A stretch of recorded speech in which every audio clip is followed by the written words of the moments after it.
It's Song Talk Radio. Welcome to Song Talk Radio, the show with songwriters talking to other songwriters about the craft of songwriting. We share tips, tools, and techniques, and together we all become better at writing songs. Dialing in from our Toronto headquarters, I'm Neil Modi, and with me, my usual co-host, Phil Emery. How you doing, Phil? I am calling in from St. John's, Newfoundland, and it's actually sunny here today, so it's very exciting, but I'm going to be winging my way to Toronto on a flight that leaves here at 6 a.m. in the morning. So things usually start off here or end off here. So flights are either very, very early or very, very late. So that'll be fun. We'll try not to keep you up too late tonight then. No, thank you very much. Alrighty. Okay, and for everyone else, please send your comments and questions to at Song Talk Radio on Facebook or Instagram, or feedback at songtalk.ca for the email, and we'll share your thoughts on the show. And please visit songtalk.ca to see the show post for this episode, to find links to resources we mention, and to download lyric and chord sheets to follow along with the songs we feature. Tonight, we're happy to welcome Canadian blues and roots artist Danny Marks to the show. How you doing, Danny? Very well. Great to see both of you, and great to connect. I have a question about St. John's, Newfoundland, before we even get started. Is it possible? Sure. Years ago, we played there at a place called the Fishing Admiral, and I remember after staying up all night, we had potato sandwiches. Now, do people still eat those in Newfoundland, and is the Fishing Admiral still there?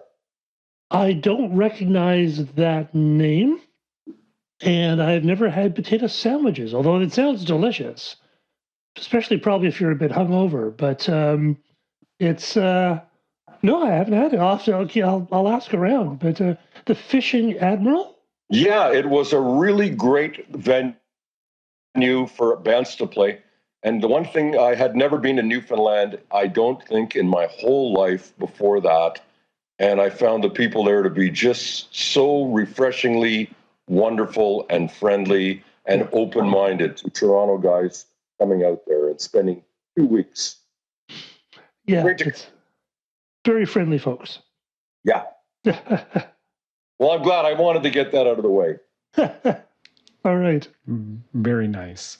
I can relate to the potato sandwiches, though, because growing up, even in Toronto and Ontario, every time we went on a picnic, this is a very picnicky, Indian sort of thing to carry along because it's easy. The bread and turmeric spiced potatoes, slap them inside, and there's your potato sandwich. Sounds actually really good. Yeah, it was like a staple.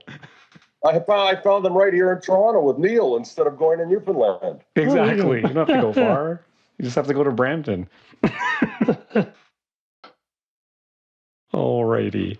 Okay, and before we get to Danny's stuff, just an announcement. We've recently, just a week ago, announced our songwriting challenge for 2025. And the songwriting challenge this year is to write a song in an odd time signature. And we have a dedicated web page. Check the sidebar on songtalk.ca to see a dedicated web page for the Songwriting Challenge 2025.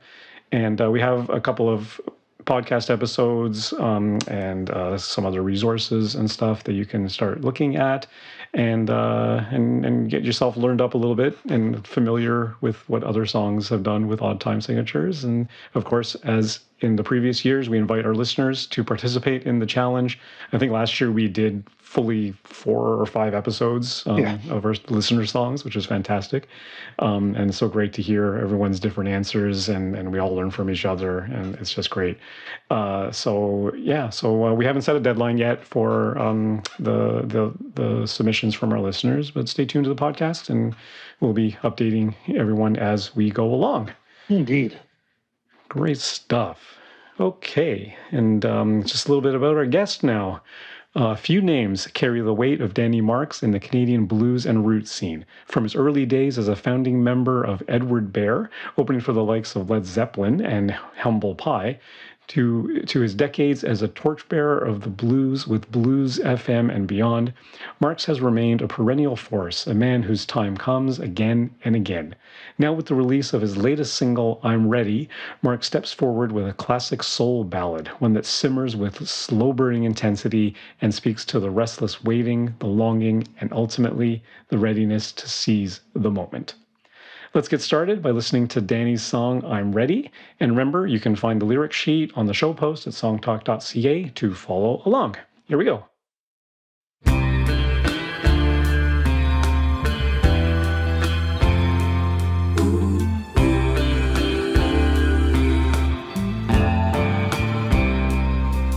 It's been a long time, and I want you to know that I'm ready.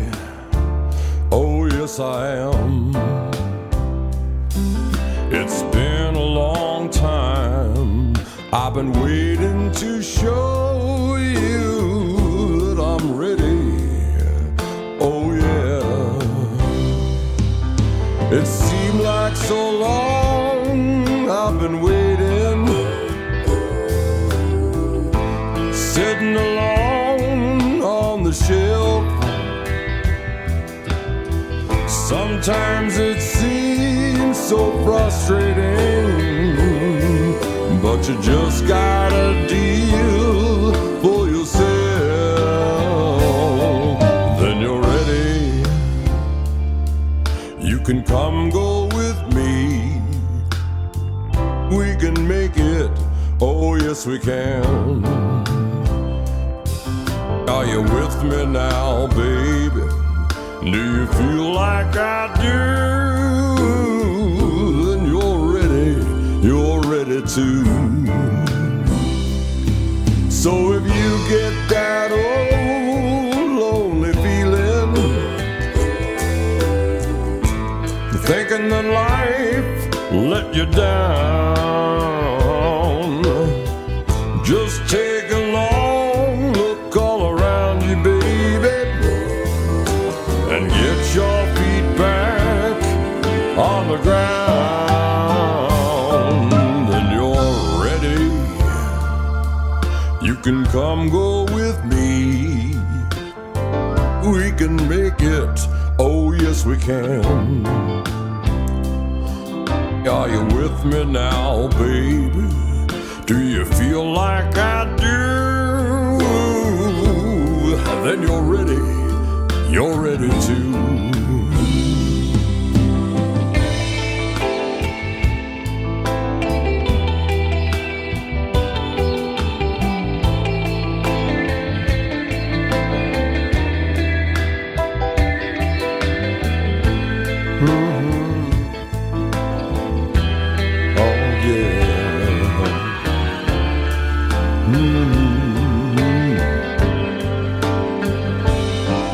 Then you're ready. You can come go with me. We can make it. Oh, yes, we can. Are you with me now, baby? Do you feel like I do? Then you're ready. You're ready too. Then, baby, we're ready, ready, ready, ready. I hope you're ready too.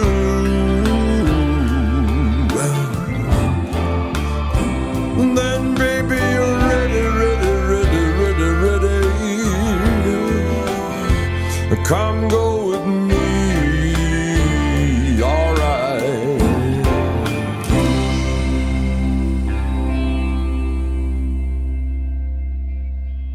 Nice. Very nice. So was this a piano song? Like, did it start off on the piano? No, in fact, it started off a long, long time ago on when we were recording an album for A&M Records. Jack Richardson, he was the producer for the Guess Who, very well-respected record producer. We were recording an album with an artist named Malcolm Tomlinson, and we were all writing songs of our own, and Malcolm wrote some beautiful songs. And this is one of the ones I wrote back then, and I had it in my back pocket. And the engineer on the session said, you know, I've got some downtime at the studio. If you'd like, come on in and record some songs with me. So I recorded a few demos, I believe about half a dozen songs.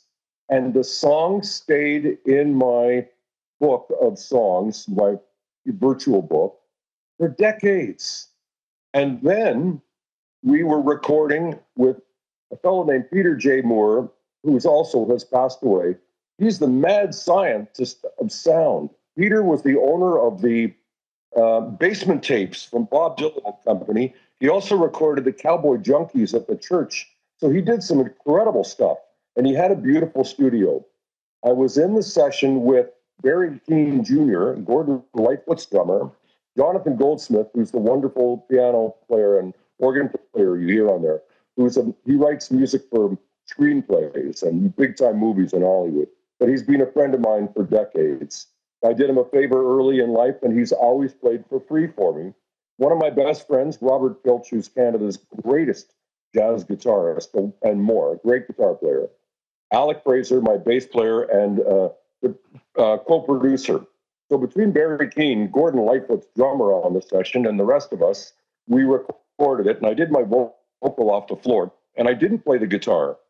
But the song languished for 4 more years, guys, until just the end of 2024 when something happened. What was that? Oh, shall I continue? Might as well, yes. I was hoping you'd ask. So the thing was, I needed a song to make as a single, and I picked this one out of all the songs I'd had that I held onto.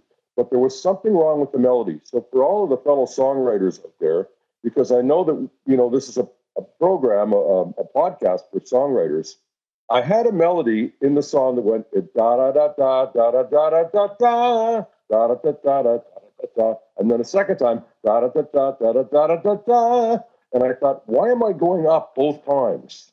I should go da da da da da da da da da.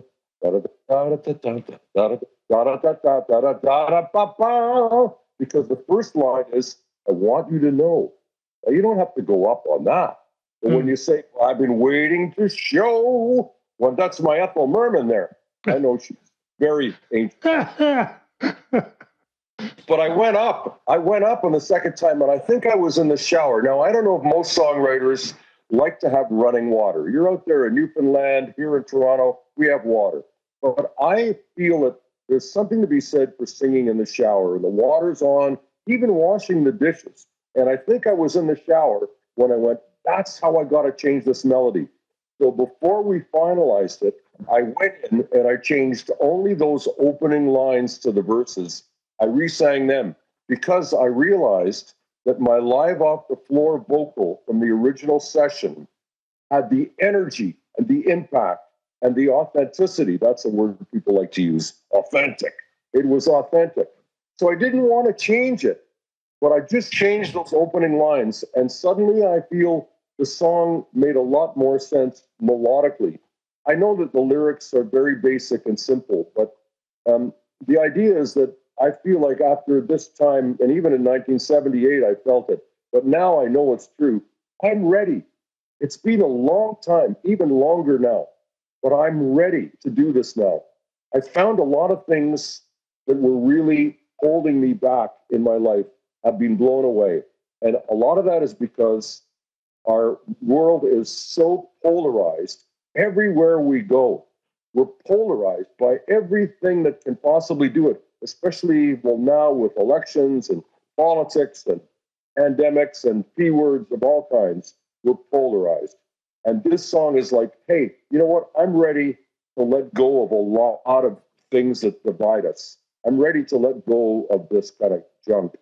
And I hope you're ready too. So there was another thing that, Neil, you might enjoy since you mentioned Brampton. One of my favorite musicians is, my girlfriend is from Sri Lanka, and she has been my soul mate and guide. And Sri Lanka is a little island off the coast of India. So she's been out to Brampton, and people sometimes look at her like, hey, you know, it's a difficult situation in that, you know, people judge us by, you know, where we're from, who we are, and it's really wrong. But you may feel that there's something familiar in that music, the Indian music, and you're right. There's a sitar, and the sitar is not the beautiful Ravi Shankar sitar like you'd see in India. One of my favorite musicians is a guitarist from India named Brij Bhushan Kabra, and he has an album that was ancient called The Call of the Valley. He plays a guitar, but it sounds like a sitar. So there's this electric sitar that I used that's being used by songwriters back in the 70s, and it's part of the soul sound. And again, I was thinking, I need a hook for my song. I need a hook to play that melody, the intro melody, something that grabbed the listener. And that's when I realized, the electric sitar. And you got to admit, as soon as the song started, you went, well, that's different, right? Yeah, it does grab your ear. I think they still make that guitar too, because I've seen it at Long and McQuaid. Because I think it's still being in production, which is it's really cool, but it's very distinctive. I don't know how often you could use it, but it's really cool. I will tell you that I have used it before in another song that's called "The Other Side," which is it's a song from 2013, but it's about I'll see you on the other side. And in other words, and in that song again, I changed the word. I said, "Oh, death," and then I realized I can't say death. I mean, that's too heavy. I said that river is so far and wide. I'll see you on the other side, and it's about a friend who was dying, and that sitar does it. So it was invented by a New York session musician, Vinnie Bell, and it was originally manufactured by the Dan Electro Company of Neptune, New Jersey, and that was in the 60s. And then it was reinvented by Jerry Jones, who made a very high-class version. And then it's been reinvented by a company over in Korea. And that's the one I got, the cheap one. But you're right, they do sell them at Long and McQuaid. And you don't want to use it all the time, but every once in a while, it's a great sound, I think. Yeah. We had a guest on our show, Greg Wired. I don't know if you know him. He's a local Toronto singer. Yeah, he's amazing. And he had one song that he shared on the podcast where what was it, Phil? It was a sitar that he bought from India, but it was set up more like a guitar, like it was lightweight and it was portable and it was much more manageable but it still had the strings of a sitar and the drone. I think it had the drone. The drone and it still played like a sitar, but I think it played more like a guitar. I don't know. I'm a piano guy, so I don't know anything about this stuff. But yeah, it's a great thing in there. But that thing you were saying about the melody and how you changed it, I think that's an amazing example of less is more, right? Because that special melodic lift that you do the second time around, that's what makes it special. If you did it the first time and the second time around, it's not as special anymore. It's just the thing, right? So I think that's great because when the first time I heard it, I was like, oh. Yeah, that's really quite nice. I'm curious what you think of how you interpret this song in terms of structure, because there's an A part and a B part, and is that it, or do you actually identify one as the verse and one as the chorus?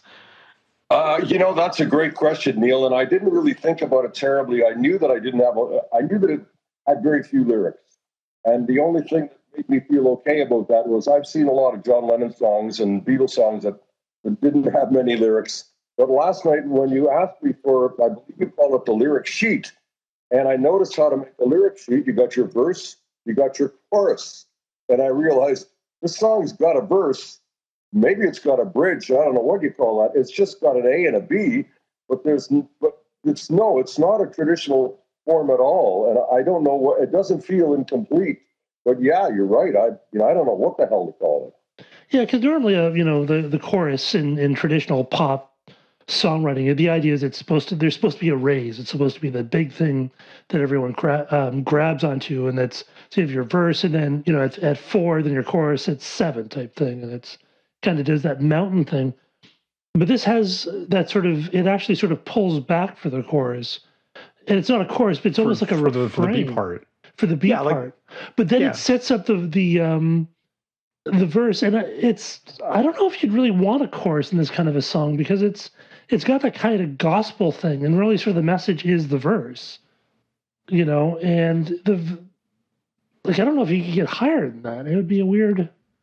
Well, it's weird that we call it the chorus, the B part. The B part the B part has this enormous. It's got the tension of a verse, and it really builds up and then pays off into the A part, which. when you do that kind of a 5-to-1 kind of drop, the dominant drop, that usually you're going into the chorus, but here we're going into the A part again. So it is kind of a fuzzy, it's a fuzzy thing, but I think is fantastic because it doesn't conform to your standard, pop song kind of thing, but it's still compelling and it still works the way that it is. And it's amazing that it is such a short lyric. It's still a 4-minute song, but you take your time with it. There's a lot of space in it. I'm actually working on a collaboration right now where someone handed me a lyric and asked me to develop a music bed and a melody for it. And the page is jam packed. It's just one page, but it's packed. It's a lot of words. And I find that writing a melody and stuff like that, I don't want to put too much space in there. It's going to be a 9-minute song, right? You just got to get through the stuff like really quick. It's a very different creature when you've got few words. Did you write the lyrics first for this, or did you come up with the easy groove thing first? I think that the two kind of came hand in hand. All of those years ago, it's hard to recall what the genesis of the song was, whether it was words first or music first.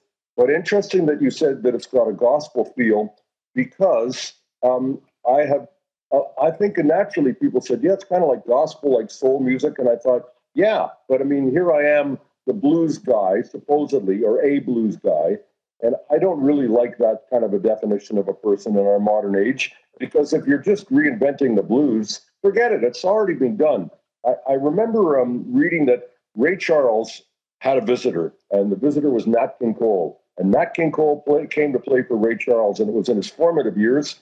And Nat King Cole was aping, so to say, or he was imitating Ray Charles. And or rather, Ray Charles, sorry, I got it backwards. But the fact was that Ray said, Nat, there's already one me. And that's when Ray Charles went off and did his thing. So he got a lot of his stuff from the church. And then he also came back and did a country album, When Country Meets Soul, and it was great. So I played the song for a lot of people who said, oh, it's kind of a soul song. And I played it for a friend of mine who's a Jamaican musician. He said, when did you go country? Yeah. Yeah. So, yeah, who knows? Who knows what it is? Yeah. No, it's just very cool. But using that technique, the call and response, like doing the A and the B, we've talked about that a few times on the show, about what an effective way of structuring your melodies. Because it kind of gives the song a bit of shape.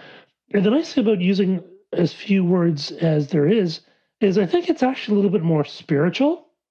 And I think sometimes when people do gospel stuff, there's like not there's too many messages, but there's just too much stuff. And I think it's, soul has to be very much from the soul. So I think you need to sort of do less is more, which is a tough thing to do. It's tempting to fill up every minute with words, especially if you're a lyric person. Not that I am, but. Yeah, less is more. That's maybe a platitude, but I tell you, there's only one song that I can think of that has the word plebeian in it. And I've been just under the spell of that song and that singer. And the song is Cry Me a River. And the singer is Julie London. Now, Joe Cocker was probably the first time we ever heard Cry Me a River. You know how he sang like he was vomiting, excuse the expression. But Julie London is the opposite. And I am riveted by her personality and that song. And there are very few lyrics, and there's not much in there, but then there's that one word, plebeian. And she rhymes it with, or the songwriter rhymes it with, and mean. I know. Like, told me love was too plebeian, you're through with me, and now you say you love me. And plebeian and mean. Like, well, that's good.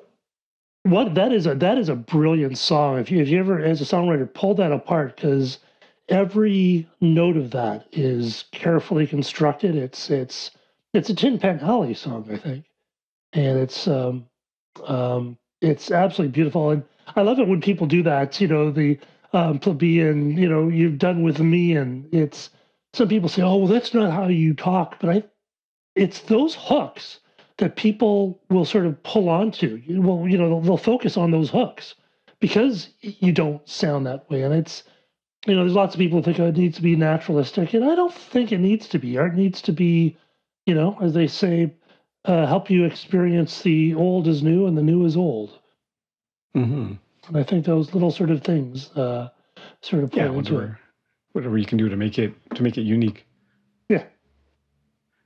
It's one of those less is more things. New is old is new, less is more is less. It's, Yeah. Turn it around. These little platitudes. Yeah. Yeah, there is a wonderful purity to this song too, right? Like it's because it's a short lyric. You're not exploring, various different things. It's kind of about one thing. It's very focused in that sense. So in some ways, it's simple. I wonder, Phil, if you said it might have been a piano song because it kind of da da da da da da da, like it very much climbs up the scale and then climbs back down. Like it's kind of a piano thing. When you play piano, it has those sort of dun dun dun. You'll sort of do the 5-1, the 5-7 to the 1. That's it's really fun. So that's why I was sort of wondering if it was done on a piano, but. Yeah, well, it's a natural thing to wonder, I would imagine, but I'm absolutely fixated with guitar, and I tried to think about what it was that I am regarding the guitar, because I got into vintage guitars and old guitars in the 1960s. It's around 1964, the Canadian penny changed, and in 65 it was marginally smaller. I'm a kid and I'm going, how can it still be worth a cent? It's smaller. And guitars changed too. And there was that expression, they don't make them like they used to. So I realized I was interested in the study of guitars, of the playing, of the way they work. And so I gave myself the name of guitarcheologist. And that's who I am. I'm a musician, I'm a broadcaster, I'm a guitarcheologist. I'm fascinated with guitar. And when we gave it over to Jeff Walpert, he's a wonderful producer, and Jonathan Goldsmith, he's a very, very elegant and gifted pianist and organ player. So he really made it a bit of a piano song. And that's cool with me. I mean, that gives it that going to church feeling, even though we're not of that with that background. Yeah, but it can have that kind of flavor. And then that's what they say these days. I mean, you don't want to pigeonhole yourself into one genre, one category. You can borrow from different elements from different places, and it's all cool. Throw it all together. It's a stew. And there is one thing I want to say too about it, was that after I wrote the song years ago, I put it away, and then once we decided we were going to release it, and before I gave it to my publicist, Eric Alper, I had to dig back in and try and figure out, within this simple lyric, what really is the hook of the lyric? What is it that I'm saying? If I'm just saying, I'm ready, then, well, it's no big deal. But then when I realized it wasn't just about me being ready, it was to somebody else and to anyone else. It was an invitation. I hope that you are also ready, because then together we can go forward into something. And I think that gives it maybe a more of a profound meaning. It's not just a love song. It's not just a song you play at a wedding, Will You Marry Me? But it's a song about people coming to terms, coming to age. And you know what? Sometimes I think all my songs might be about dying. I got to say, this is kind of a black subject, a dark thing to say, but a great many of my contemporaries are checking out. And, maybe you got to be ready for that too. Yeah, that's true. So the track was mostly what you had recorded back in the 70s, you were saying? No, the demo was recorded in the 70s, and then in 2020 or so, or 21, we went into the studio with Peter J. Moore. I brought in Gordon Lightfoot's drummer, Barry Keane Jr., Jonathan Goldsmith, Robert Pilch, Alec Fraser, and we made a new track for my old song. I don't even know where the demo is. I just remembered the whole song from memory, and we reinvented it from the ground up. And then it sat for a few more years while I realized I got to change that melody. No, not twice with oh. Yeah. And what about the sitar? Bring that in. Because I'd started listening to songs like Starting All Over Again, It's Gonna Be Rough. And I can't stop this feeling Oh, great one. while I play my green tambourine. Down, down, down, down. Yeah. Guitar. Man, I was crazy for that stuff. And I was so totally into that early 70s thing. And that's why I think this song has that kind of a feel. I would like to hope so. You know, and another one was, Didn't I Blow Your Mind This Time? It's got the same thing. The Delphonics. Some great soul music from that era with orchestra and electric guitar and beautiful singing. It's, you know, so yeah, that's what I was trying to do. Working on old songs, it's especially nowadays when everyone has a recording studio basically in their home of some sort. The urge to futz with stuff continuously or reinterpret it or change it is very tempting, but you kept it pretty well close to the original, you were saying. I did, and I think that's a really good point because I used to work with, and I still adore this guy, Melwood Cutlery. He's a great songwriter from Ottawa, and Melwood was a great writer, but up until the very second we went to record it, he was changing things, moving things. Melodies would go, keys would change, words would come and disappear. And I'm like, stop writing the damn song and let's record it. You've got to know, you've got to be able to be open to a change, but you've also got to know, okay, let's commit it now and stop fussing with it, you know? And I think that's hard for any creative person to stop trying to erase the paint and paint a new nose. Oh, that nose was too crooked, you know, and metaphorically speaking. There's nothing wrong with your nose.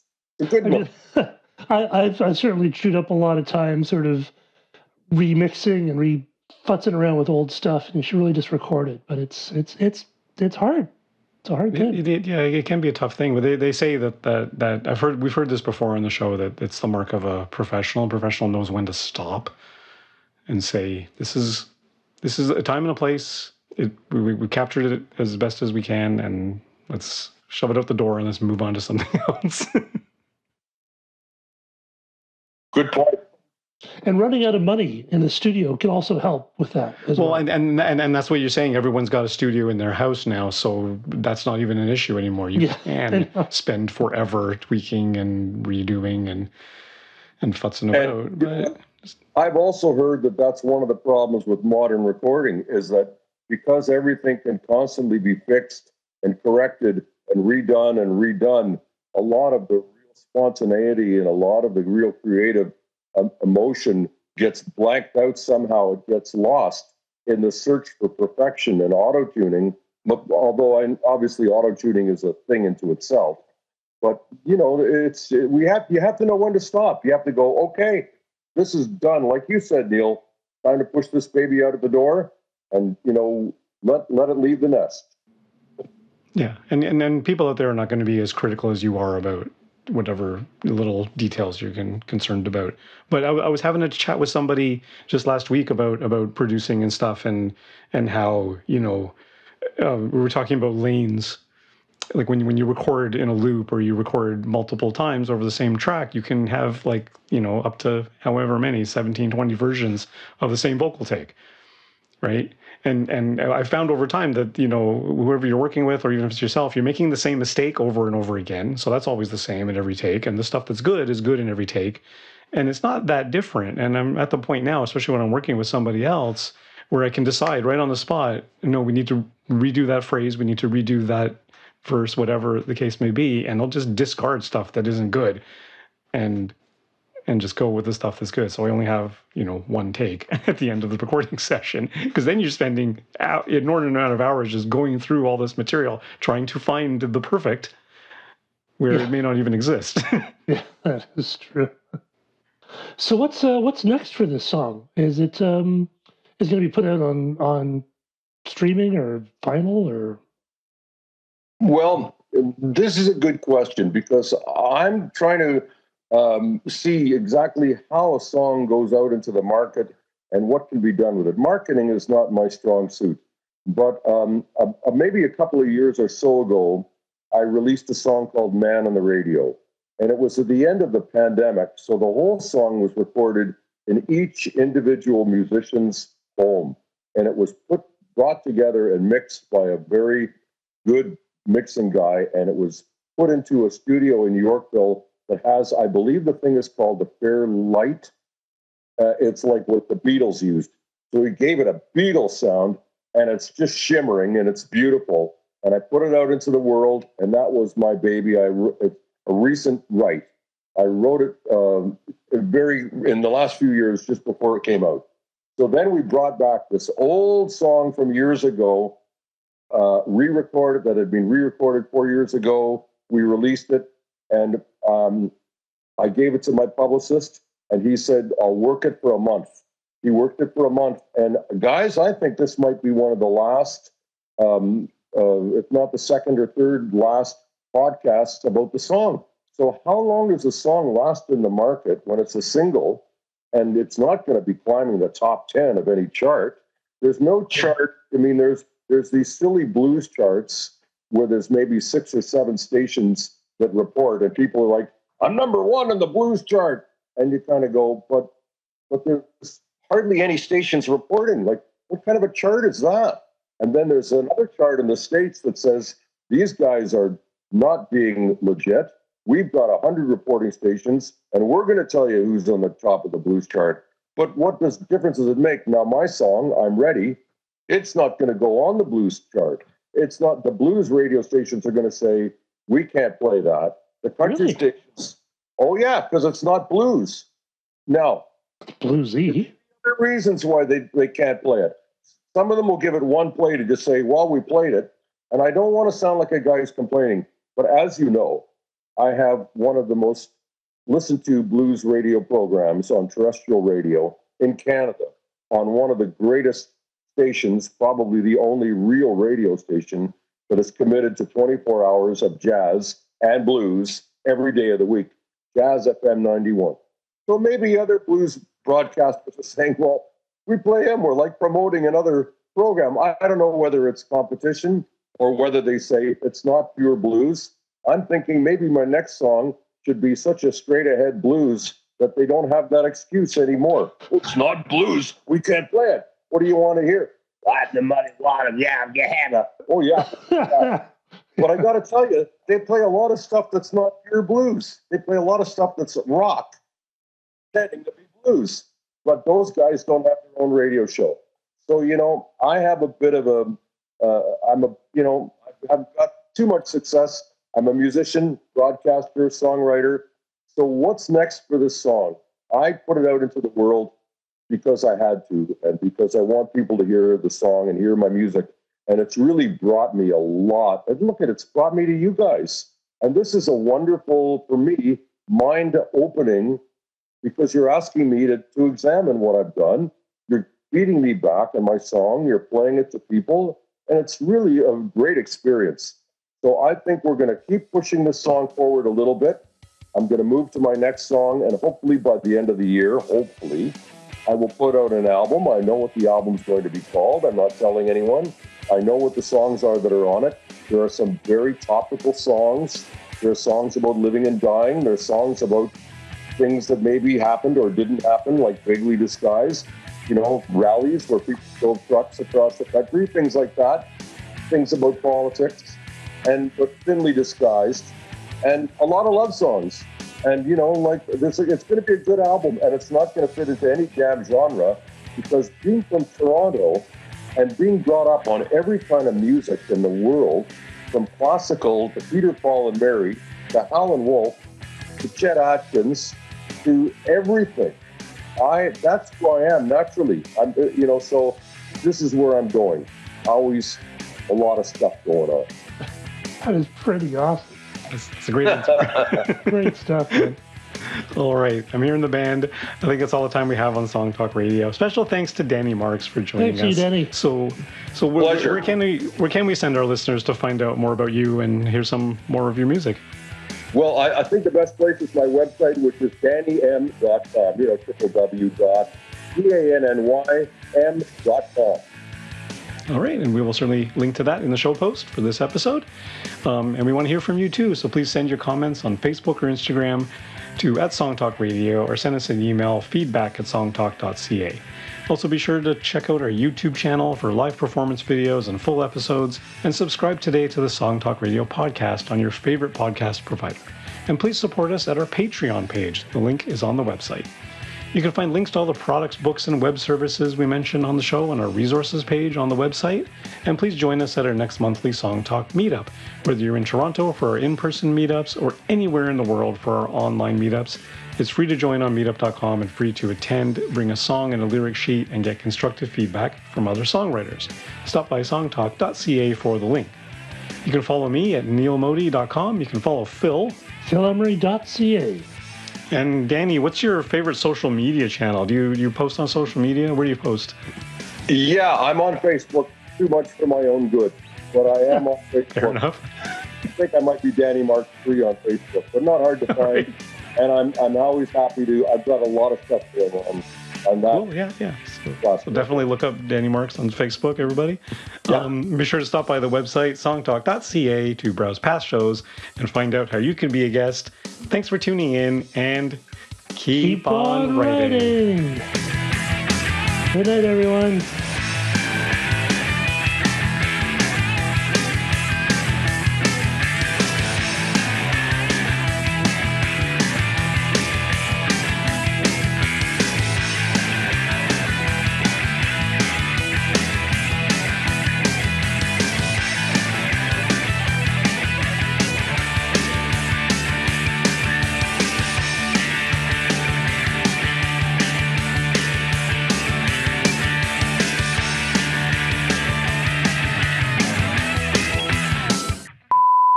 We're out.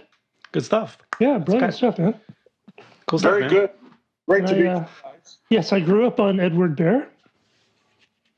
Well, And, I was gone after the first 2 albums, and I've had to live it down all my life, Phil. All those songs like Last Song and that, they became Scientologists. I was like, Did he really? unbelievable, What? that story. It's a story that can't be told.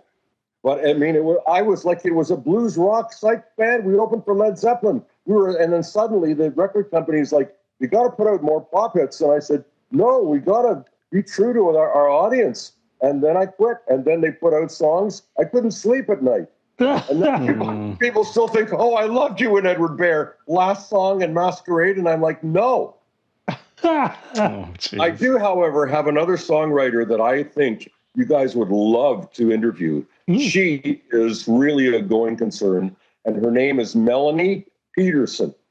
Oh, we love Melanie Peterson. We've had her on the show many, many times. Well, then, never mind. Yeah. Yeah. The hell with that. I've even co-wrote one song with her. Yeah, Yeah, she's great. She's she's very, wonderful. yeah, she really gets along with everyone, doesn't she? Yeah. She does. She's wonderful.